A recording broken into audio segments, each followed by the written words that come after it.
มาอยู่นี่ก่อนทุกคน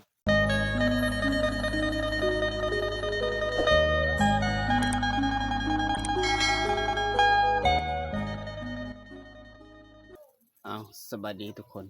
ตอนนี้บ่าวเพชรกะสิพาทุกคนไปเฮ็ดน้ำสร้างกับหมู่บ้านเฮาเบิดบ้านทุกคนเนาะมื้อนี้บ่าวเพชรกะสิพาทุกคนไปเฮ็ดเพราะว่าเฮือนบ่าวเพชรกะมีแต่หลายๆคนกะเฮ็ดเวียกบ่าวเพชรกะวางแหน่ก็เลยได้เฮ็ดอ่าเฮือนค่อยคือว่าค่อยแหละได้เฮ็ดเนาะเฮ็ดต่างแม่พอเนาะค่อยก็จะถ่ายคลิปแหน่ทุกคนเป็นจังไดก็ไปติดตามนํกันเด้อเดี๋ยวบ่าวเพชรก็สิไปทุกคนสิพาทุกคนไปเฮ็ดน้ำสร้างหลายๆคนมีแต่ผู้หญิงนะผู้ชายบางทีก็มีแต่ผู้เดียวบ่าวเพชรเนาะเอาไปม่วนนํกันเลยไปเบิ่งนํกันเลยเป็นจังไดก็ตอนนี้บ่าวเพชรกำลังสิไปเฮ็ดน้ำสร้างกับหมู่บ้านเฮาหลายๆคนเพิ่นก็ไปก่อนยังแต่ผู้เดียวบ่าวเพชรกำลังเดินทางไปทุกคนเห็นบ่บ่าวเพชรกำลังไปเนาะนี่ตอนนี้ไปกับน้องๆ3คนกำลังเดินทางไปเฮ็ดน้ำสร้างทุกคนไกลเติบเลยเนาะกับบ้านเฮา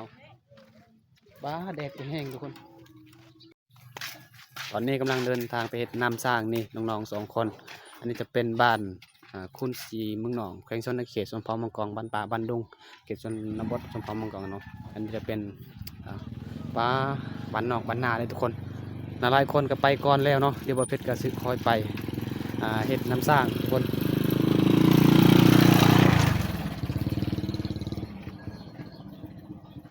ไกลเติบเลยทุกคนเฮ็ดน้ำสร้างที่บ่าวเพชรอยากสิไปเฮ็ดมื้อนี้เจ้าหน่อยจังเห็นเนาะบ้านนี้มันหลายเติบเลยทุกคนประมาณเกือบสิฮอด100หลังคาเรือนเลยบ้านนี้เนาะแต่ส่วนหลายบ่มี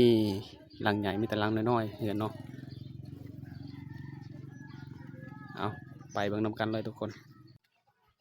บ่าวเพชรบ่ค่อยไปทุกคนบ่มี iPhone คัน iPhone นี่ไปไว้ก็ได้เนาะ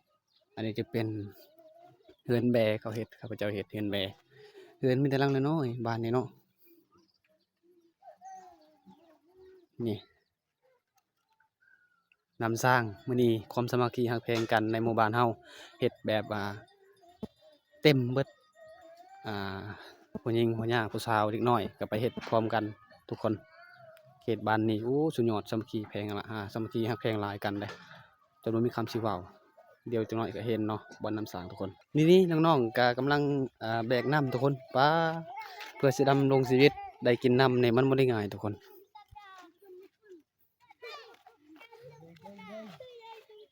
สุดยอดนี่น้องมาก็ใช่ โอ้ยน้องเลยทุกคนเพิ่นกะคือว่าน้องๆเมื่อกี้เพิ่นกะแบกน้ำทุกคนเพราะว่าคอยถ่ายแบบว่าเพิ่นอยู่บ้านนอกบ้านนาอยู่บ้านป่าบ้านดงบ่เคยมีความรู้เนาะเพิ่นกะบ่กล้าเข้ากองแน่แล้วก็เมื่อยแน่ทุกคนเพื่อสิเอาดำรงชีวิตตักน้ำสร้างอยู่นี่แหละเนาะทุกคนเนาะบ่เป็นหยังน้องกะเมื่อยแน่แดดแน่ไปไวทุกคนเนาะเดี๋ยวประเภทก็สิไปถ่ายอยู่น้ำสร้างก่อนนี่หลายๆคนก็มาเฮ็ดทุกคนนี่ผู้สาวใดกำลังมาเฮ็ดน้ำสร้างนำกันป้าม่วนหลายนี่สุดยอดเดี๋ยวบ่เพชรสิท่าผู้สาวนี่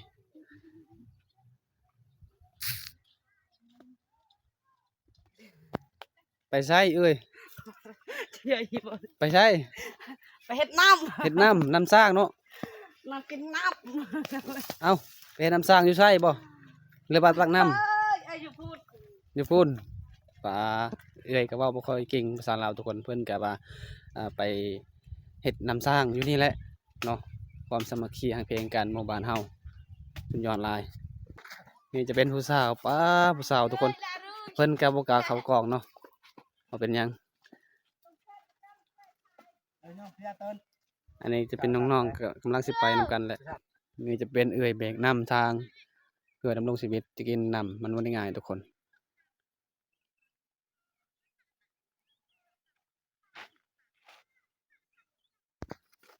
ใกล้เติบทุกคนย่างมาเพื่อจะได้ฮอดบอลที่เฮาเฮ็ดน้ำสร้างอันนี้น้องๆโอ้ไปใช้น้องไปใช้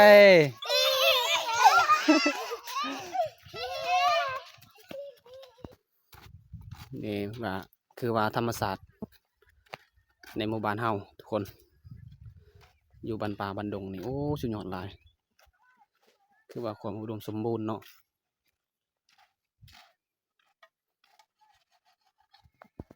ไปไสน้อง ตาดาว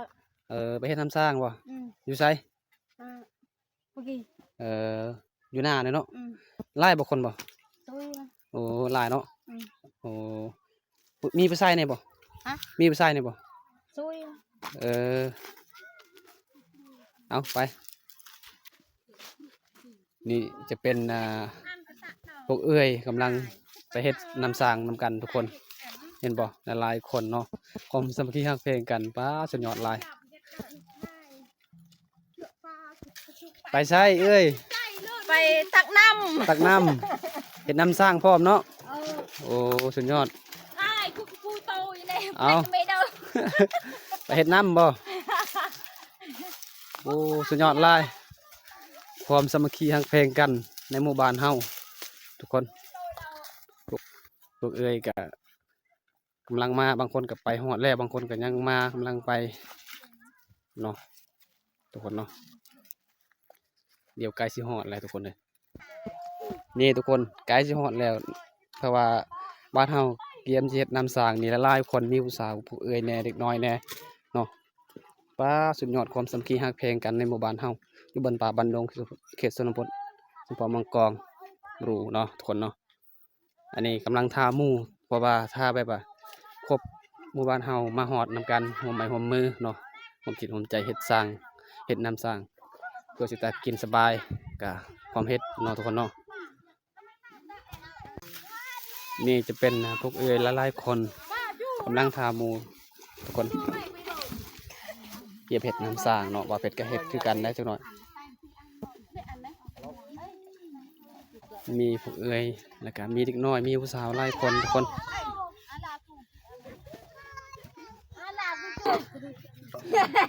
เอาสบายดีผู้สาว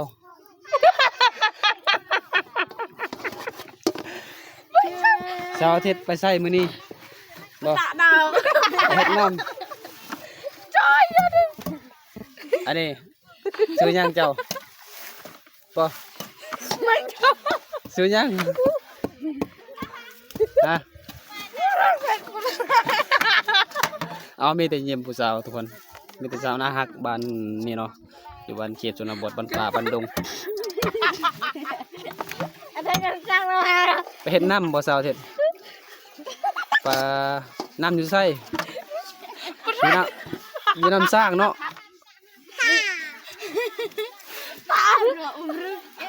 เอาเป็นย่างกันนี่คือบางหน้าเอาบานนี่เปิดหน้าแน่สาวพุทธยานกล้องบ่อ้าวทุกคนเบิ่งผู้สาวยานกล้องเนาะเปิดก่อน ไม่ใช่ถ่ายมาถ่ายบีบี ปลาทุกคนสาวเขตบ้านนี่มิตรยานกองทุกคน ถ่าย งามก็งามอยู่เนาะอันนี้คือว่า สาวอาทิตย์2 คนทุกคนอยู่ไสน้ำเจ้าเฮ็ดนะ ใส่ปะไต นี่แหละทุกคนปลาคือว่าบ่อนนี่แหละกำลังสิเฮ็ดน้ำสร้างความสามัคคีฮักแพงกันในหมู่บ้านเฮาอยู่บ้านป่าบ้านดงเนาะเขตชนบทสมเภามังกรสมเภาบรูบ้านเฮาหลายๆคนก็มาร่วมไม้ร่วมมือร่วมจิตร่วมใจหมดหมู่สุขคนหมดบ้านเฮาทุกคนนี่เฮ็ดแบบว่างามๆจังหน่อยเนาะ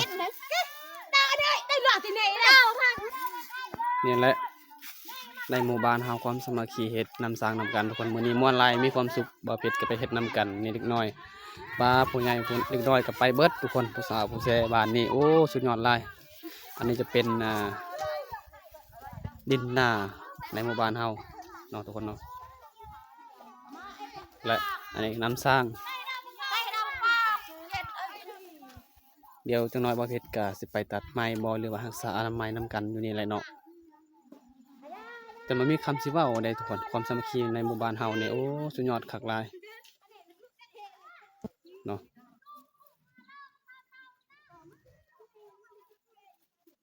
มีแต่หญ้าเบิดเต็มอยู่นี่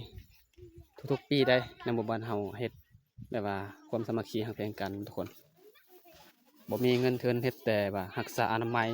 เนาะปัดกวาดเฮือนปัดกวาดตักหญ้าอยู่นี่ให้มันสะอาดแล้วก็ขุดให้มันลึกๆหน่อยหนึงทุกคนพอจะได้กินพอจะได้ตักน้ำเนาะทุกคนเนาะพอจะได้ตักน้ำแล้วก็รักษาให้มันสะอาดเพื่อสิได้อยู่ตักน้ำรอดปลอดภัยบ่ให้มีความแบบว่ามีหญ้าแบบนี้อันตรายบางทีก็มีงูมีหยังเนาะอยู่เนาะทุกคนเนาะก็เลยรักษาแบบว่าความสะอาดแพงฮักกันไปได้เห็นคลิปนี้อย่าลืมมาส่งฟังนำกันเด้อทุกคนเนาะเอ้าตอนนี้บ่เพชรก็สิพาน้องๆไปตัดไม้เพื่อจะเฮ็ดครัวน้ำสร้างบ้านเฮาทุกคนเนาะแบบว่าเฮาเฮ็ดความสามัคคีฮักแพงกันในหมู่บ้านทุกคนเนาะนี่เฮาก็สิพาตัดไม้อยู่บ้านนี่แหละทุกคนโอ้สุดยอดหลายอุดมสมบูรณ์บ้านเฮาเลยความฮักแพงกันเนาะทุกคนเนาะไปไสน้องตัดไม้เฮ็ดน้ำสร้างเนาะเฮ็ดครัวน้ำสร้างเนาะโอ้อยู่ไสน้องตัดนี่อยู่นี่เนาะโอ้สุดยอดหลายเบิ่งทุกคนทางก็ยากแน่เนาะอยู่พุ่นกินเม่นชาวบ้านเป็นผู้หญิงทุกคนผู้ชายก็มาตัดไม้อยู่นี่แหละตอนนี้ก็ได้ข่าวปลาแล้วได้เห็นเนี่ยให้น้องเฮาตัดไม้สิเฮ็ดครัวน้ำสร้างทุกคนคนสามัคคีฮักแพงกันเอาสู้ๆสู้ๆอันนี้ก็เป็นหมู่แล้วก็เป็นอ้ายทุกคนความฮักแพงกันสามัคคีตัดไม้เฮ็ดครัวน้ำสร้างเอาประมาณนี้ก่อนทุกคนบ่าวเพชรก็สิตัดไม้ก่อนเด้อคลิปนี้เอาทุกคนตอนนี้บ่าวเพชรก็สิตัดไม้เฮ็ดครัวน้ำสร้างบ้านเฮาความสามัคคีฮักแพงในหมู่บ้านเนาะมื้อนี้บ่าวเพชรก็สิมาเฮ็ดน้ำสร้างกับหมู่บ้านเฮาก็เลยตัดไม้เฮ็ดครัวทุกคนมาตัดไม้กันทุกคนเนาะ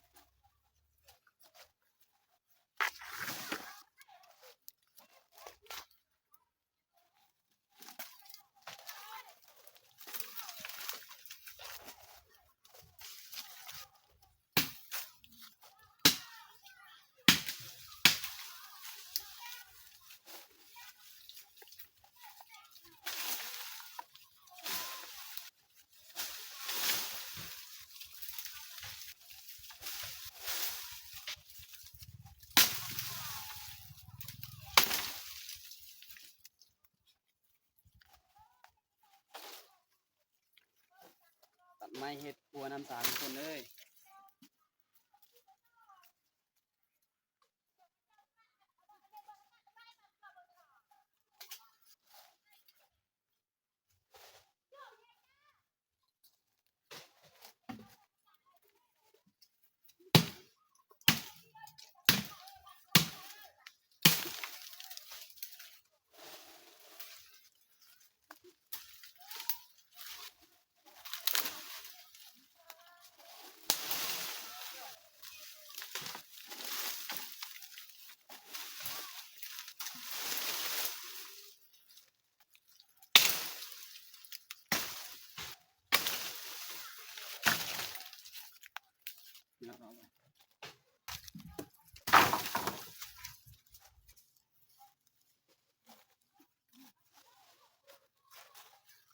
ตัดมาอยู่นี่ก่อนทุกคน